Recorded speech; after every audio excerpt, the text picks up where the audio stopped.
Bonjour à toutes et à tous, je vous retrouve aujourd'hui pour une nouvelle vidéo mais en format podcast puisque j'aimerais aujourd'hui réagir à plusieurs choses que vous m'avez envoyées, plusieurs questions qui m'ont été posées, soit sur le Discord du Patreon, soit directement dans mes DM.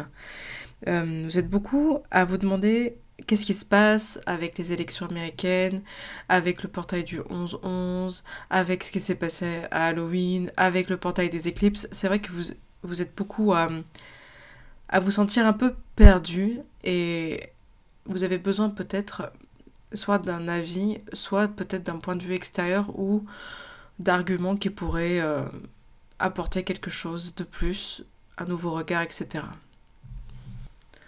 Certains d'entre vous m'ont envoyé des liens ou m'ont parlé de vidéos de certains créateurs et en particulier d'une créatrice de contenu sur YouTube qui s'appelle I Am Mazikin, si je me souviens bien. C'est une personne que moi-même j'apprécie en termes de contenu parce que je trouve qu'elle arrive à parler de sujets parfois hautement complotistes ou dérangeants pour les mainstream médias, avec une façon d'analyser tout à fait élégante et précise et qui ouvre la voie au débat en tout cas beaucoup plus intelligent que ce qu'on pourrait retrouver dans les journaux mainstream. Donc bien évidemment, comme beaucoup de créateurs en ce moment, c'est Trump qui fait couler beaucoup d'encre, qui fait beaucoup parler parce que non seulement il a gagné l'élection présidentielle de 2024, mais en fait ça a été un raz-de-marée. Et quand on s'intéresse un petit peu à la politique américaine, parce que nous ici en France et en Europe, on a une vision très étriquée des choses, comme toujours, on nous dépeint quelque chose qui n'est pas forcément la réalité. Et Donald Trump, il y a eu quand même une vague de rouge, c'est-à-dire une vague républicaine qui a envahi pratiquement toute l'Amérique, y compris donc les minorités qui auraient dû, si on écoute les démocrates, ne pas voter pour lui. Mais là, ça va au-delà de l'homme. Je pense que c'est le reflet d'un mal-être bien plus profond.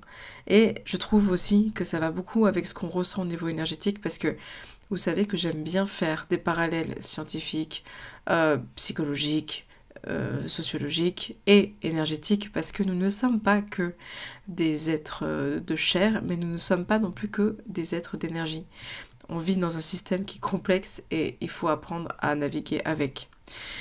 Donc, déjà pour replacer le contexte, il faut que vous sachiez que j'ai vécu en Amérique pendant longtemps et j'ai vu de très près ce qu'était l'Amérique, ce qu'était le patriotisme américain, et j'ai vu s'immiscer doucement mais sûrement certaines choses qui étaient là pour germer dans le cœur des Américains comme une guerre entre deux fratries. En 2016, j'étais comme beaucoup de personnes, j'avais très peur de Trump, mais vraiment très très peur de Trump. Donc vous allez me dire, ça fait 8 ans, donc oui, bien évidemment que les choses ont changé. Mais j'étais très attachée au narratif, j'allais dire, mainstream, que Trump était le grand méchant, qu'il allait m'expulser parce que mon visa n'était pas un visa permanent, mais c'était un visa sur 10 ans, etc. Donc j'étais dans la même peur que certaines personnes peuvent ressentir ici et maintenant. Il faut savoir aussi que les Américains ont une identité extrêmement forte, c'est-à-dire que il y a certains sujets avec lesquels il ne faut pas blaguer. Donc, les démocrates, cette fois-ci, pendant les élections, pour reprendre un peu ce qu'a dit Mazikin dans sa vidéo, c'est exactement ça. Les démocrates ont touché à des choses qu'il ne fallait surtout pas toucher chez les Américains, qui sont en crise depuis 4 ans. C'est très difficile pour les Américains. Très difficile. Il y a des États qui sont envahis par des gangs. Je parle pas de pauvres personnes qui ont besoin de passer la frontière pour survivre. Je parle de gangs qui sont passés sans aucune retenue parce qu'ils savaient qu'ils pouvaient faire n'importe quoi. Et ils n'avaient pas besoin d'être accueillis, si vous voyez ce que je veux dire. Il y a quelque chose qui se passe en Amérique qui est de l'ordre de la destruction massive de l'intérieur, et je pourrais dire que ceux qui pointent du doigt les Américains devraient aussi se pointer du doigt eux-mêmes, parce que c'est vrai qu'en France, on n'est pas forcément les meilleurs pour comment dire, étudier la question et être très droit dans nos chaussures. Donc il est vrai que beaucoup de personnes en ce moment, et beaucoup d'entre vous se demandent ce qui va se passer. Je vais pas faire de politique parce que, personnellement, je suis pas très fan. Je suis pas très fan de ce monsieur, pour beaucoup de raisons, mais il est force de constater que l'énergie qui a été accompagnée par la nouvelle de son élection était quand même plus légère. C'est-à-dire que, de mon point de vue énergétique, parce que vous savez que j'aime bien avoir plusieurs sources et confronter plusieurs points de vue, que ce soit scientifique, sociétal, psychologique et énergétique, parce que je ne crois pas que nous soyons que des êtres de chair, mais je ne crois pas non plus que nous soyons que des êtres d'énergie. Et ne pas prendre en compte ce qui se passe dans notre système, même si c'est la matrice, c'est aussi une erreur. C'est aussi un peu mettre la tête dans le sable. Donc il est vrai que j'ai suivi les élections comme tout le monde avec une certaine appréhension, et que l'énergie était extrêmement dense autour des élections. Extrêmement dense dans le sens où tout ce qui est parasitage sombre, dense, lourd, était au taquet. Et j'ai aussi remarqué qu'il y avait beaucoup d'explosions, de diffusion, il faut le dire, sombre. Je peux pas dire certains mots parce que sinon YouTube me blacklist carrément. Donc je suis obligée maintenant de faire attention, ce qui est très embêtant. Mais il est vrai qu'on a senti, quand on bosse un peu dans l'énergétique, quelque chose de très très sombre, et c'est toujours le cas. Et malgré tout ce remue-ménage, ces énergies qu'on peut sentir, j'ai senti la victoire de M. Trump comme vraiment... je me suis sentie bien. Et ça m'a étonnée parce que je me suis dit, ouais, mais tu peux pas le blairer, le gars. Donc comme quoi, encore une fois, j'ai essayé de déconnecter mon ressenti des énergies sur ce que j'avais comme appréhension, comme histoire personnelle. Parce que il faut essayer de dépasser tout ça. Sur le papier, les démocrates sont les grands gentils et les républicains sont les grands méchants. C'est ça qu'ils nous mettent en tête, les médias, ou qu'ils essaient de nous faire manifester ou de nous faire avaler. Or, moi je ne ressens pas vraiment ça. Et d'ailleurs, je vais même aller plus loin. Si j'étais un mignon du malin, un mignon de l'énergie sombre, j'aurais tout intérêt à me mettre du côté des gentils et à me faire passer pour une brebis, alors que je suis un loup enragé qui a la peste et qui va tous nous tuer. Je ne serai pas au grand jour, donc plus j'avance, plus je me dis peut-être que tous ceux qu'on considérait être comme des gentils, entre guillemets, soi-disant porteurs de liberté, de démocratie, d'équilibre, peut-être que c'était tout le contraire et que c'était eux qui étaient en train de détruire le monde. Et c'est peut-être dans cette optique-là que l'énergie de M. Trump est un peu plus légère et qui nous fait nous sentir mieux. Après, j'ai regardé un petit peu plus les promesses de programme parce que bien évidemment, est-ce qu'il va aller jusque-là? Encore une fois, je demande à voir. Il faut savoir qu'il a promis avec M. Kennedy de divulguer pas mal de choses. De divulguer déjà tout ce qui est en lien avec l'affaire de Puff Diddy, avec Epstein, et avec certains contrats de santé qui ont été étouffés pendant la pandémie ou autre. Il a aussi parlé de faire une alliance avec M. Musk sur tout ce qui est liberté d'expression et révélation d'informations cruciales. Il a parlé de beaucoup de choses comme ça, mais il n'a fait que parler. Et c'est pour ça aussi que je tenais à vous dire, ça c'est vraiment personnel et c'est de mon point de vue, et je vous conseille quand même d'essayer de faire pareil, mais bon, chacun fait ce qu'il veut. Ne croyez pas qu'il est le grand sauveur.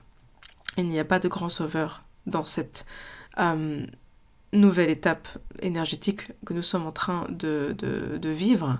Nous sommes là à l'ère des faux prophètes, mais aussi à l'ère des grandes révélations et des grands choix. C'est-à-dire, est-ce qu'on va recommencer les mêmes choses ? On est dans un cycle en réalité. Et là, je suis quand même contente de voir que les Américains, malgré tout ce qu'on leur donnait comme information contraire, comme diabolisation de certains mecs comme Trump au pouvoir, et c'est vrai que Trump c'est du pain béni parce que franchement, il fait des choses qui pourraient porter préjudice aux républicains, c'est certain, mais malgré tout ça, on a essayé de le tuer quand même. c'est une personne qu'on a essayé d'assassiner. Il y a eu quand même quelque chose d'assez fort contre lui, entre les médias et tout ça.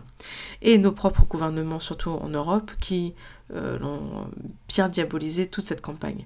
Mais bon, quand on voit ce que faisait Kamala Harris à côté, c'était risible. Et comme dit donc cette créatrice Mazikin, se lier aux stars qui sont compromises avec l'affaire de Puff Daddy, c'était complètement bête et complètement débile. Ce qui m'amène maintenant à mon analyse purement énergétique de médium. Je trouve ça exceptionnellement bien que cette bande de Deep State, d'énergie très sombre, s'est tellement crue au-dessus de tout, s'est tellement crue à l'abri de tout, qu'elle a complètement sous-estimé le pouvoir de l'éveil humain et le pouvoir de l'être humain de dire non. Je pense qu'ils étaient tellement sûrs de leur coup, parce qu'ils sont un peu comme ça, ces êtres-là. Ces énergies sont un petit peu narcissiques, mais ils restent beaucoup dans leur bulle. Et ils pensent que ça va marcher, qu'on va pas poser de questions, parce que eux-mêmes sont dans une sorte de déni sur l'évolution propre des énergies. Et là, on voit en Amérique qu'il y a eu quelque chose, il y a eu un shift. Quelque chose s'est passé pendant ces élections. Et je l'ai senti. Je ne sais pas si c'est un shift de ligne de temps massif, mais j'ai regardé pour vous les résonances de Schumann aux alentours des élections, et c'est vrai que la nuit des élections, il y a un énorme flash. Quelque chose qui est très déroutant, même pour les scientifiques qui ne comprennent pas ce que c'est. Une sorte de barre qui fait tout le tableau. Et j'ai senti très sincèrement que c'était un shift, un basculement des lignes de temps. Je m'explique. En 2020, il y a eu une ouverture énergétique qui a mené donc à une ouverture des consciences. Bien évidemment, les forces de l'ombre ont eu ce réflexe de nous servir une pandémie pour bloquer, pour nous faire vivre dans la peur. Mais ce que cette pandémie a eu pour effet, c'était quand même de poser les bases d'une révélation pour pas mal de personnes. Beaucoup de gens ont pu se poser, rester seuls, et se poser d'autres questions sur leur avenir, mais aussi sur ce qui est autour d'eux, sur l'illusion dans laquelle on vit, etc. Donc il y a eu quand même un éveil massif des masses depuis la pandémie. Même si, bien sûr, on a vu tout autour de nous des gens qui croyaient encore au narratif, même si ça devenait de plus en plus évident. 2020 est un point de bascule pour tout ce qui est révélation. Et c'est là que, de mon point de vue, les forces contraires ont pris d'assaut les élections de 2020. Et ça ne m'étonnerait pas qu'il y ait eu de la triche pour que M. Biden passe. Parce que je trouve ça très étonnant à quel point il y a eu une explosion de rouge aussi forte juste 4 ans après. Ça n'a pas été graduel. Donc ça peut s'expliquer aussi par le fait que les Américains vraiment ont beaucoup souffert. Nous en France aussi, on souffre de la guerre en Ukraine, de l'augmentation des prix, de tout, de l'électricité, vraiment. C'est vrai. Mais nous avons quand même la chance d'avoir un système avec un soin qui n'est pas très cher et un peu plus de bouée de sauvetage en cas de gros coups durs qu'en Amérique. En Amérique, une personne qui perd tout, elle perd tout. Elle peut se retrouver à la rue vraiment très vite. Donc il faut comprendre que les 47% d'augmentation sur les courses en moyenne dans tout le pays, l'électricité et beaucoup d'autres choses ont vraiment fini d'achever la mentalité des Américains, et je pense que les Européens nous séparent pour plein de raisons aussi. Ça, c'est pour tout ce qui est Donald Trump. Je vais faire un atelier dédié à tout ça sur l'école du dragon bleu là ce mois de novembre, donc si vous voulez plonger en profondeur dans la matrice avec tout ce que j'ai vu, tout ce que j'ai pu aussi collecter comme information purement physique, j'en parlerai donc à l'atelier du mois de novembre. Mais pour faire court, les énergies sont extrêmement lumineuses depuis cette élection, ou plutôt il y a une sorte d'ouverture des possibilités qui est beaucoup moins lourde que si ça avait été l'autre camp qui l'avait remporté. Et je sais que ça peut paraître un peu bizarre du point de vue extérieur, parce que si on voit que les médias, on doit se dire qu'on est fini. Et bien évidemment, le monde tremble parce que il n'est pas forcément très maniable, ce monsieur Trump. Donc c'est vraiment pas ce que le Deep State voudrait. Au niveau des énergies, ce que j'ai vu, comme je vous ai dit, c'est ce shift, et il y a quelque chose qui a basculé et c'est plus lumineux, c'est vrai. Mais attention, Je vois aussi beaucoup de mes, j'ai envie de dire, confrères dans la création de contenu spirituel, énergétique ou même réactionnel sur ce sujet, qu'il ne faut pas commencer à crier victoire. Trump va pas nous sauver, mais c'est peut-être un révélateur. Ce serait peut-être un acteur du changement, un pion qui va jeter un énorme pavé dans la mare, mais encore une fois, c'est à nous de choisir notre chemin. Il ne faut pas attendre d'un être extérieur, et surtout, il ne faut pas croire que ça y est, tout est terminé. Non. Le camp de l'ombre va essayer encore une fois de déséquilibrer le jeu.